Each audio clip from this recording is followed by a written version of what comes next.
Topic है हमारा accounting for depreciation part 1। Depreciation expense basically एक थोड़ा सा वास्ट टॉपिक है, तो मैंने उसको कुछ पार्ट्स में कवर किया है।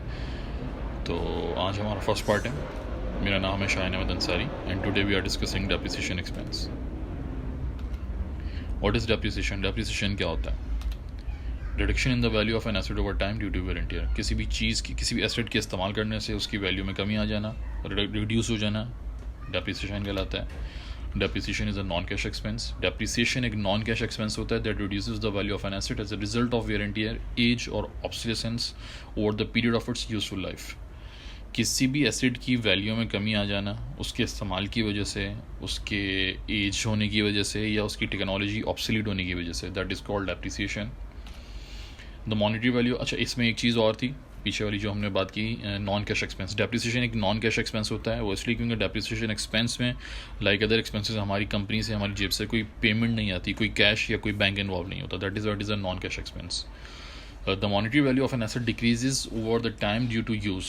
किसी भी मॉनेटरी एसेट की वैल्यू टाइम के साथ साथ डिक्रीज होती है due to wear and tear और ऑब्सोलेंस। उसकी ऑब्सोलीटनेस की वजह से, उसकी एजिड होने की वजह से, उसके टाइम की वजह से।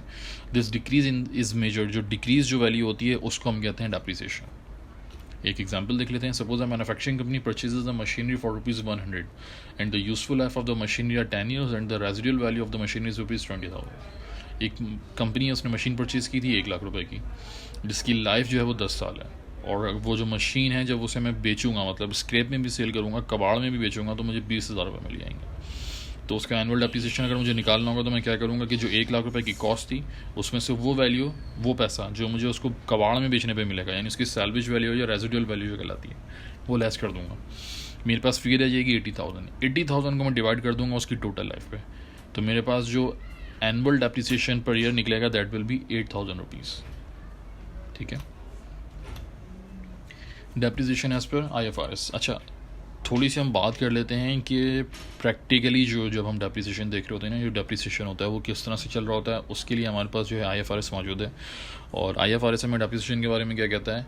According to IAS 16, depreciation is the systematic allocation of the depreciable amount of an asset over its useful life. Depreciation जो है वो एक सिस्टमेटिक एलोकेशन है डेप्रिशिएबल अमाउंट का एक एसेट की, उसकी लाइफ के ऊपर।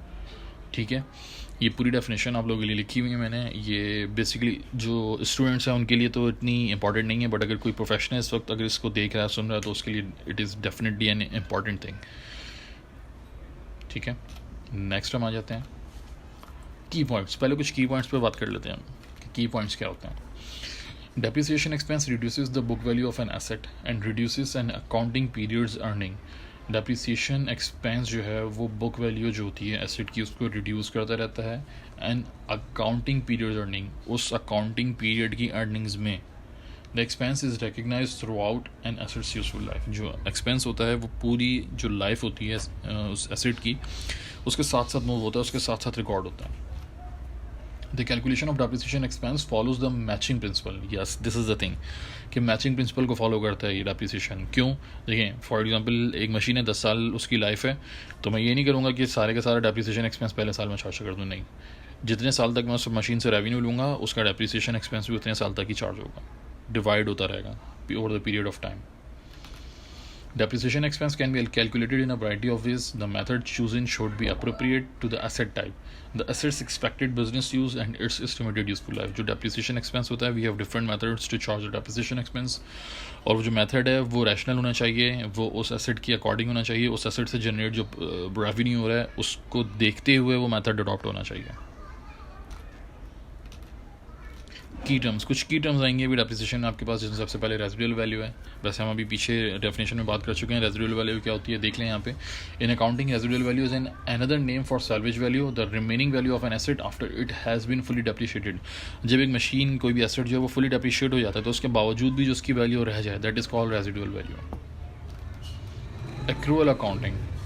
Accrual accounting refers to the concept of recognizing and reporting revenues when earned and expenses when incurred, regardless of the effect on cash.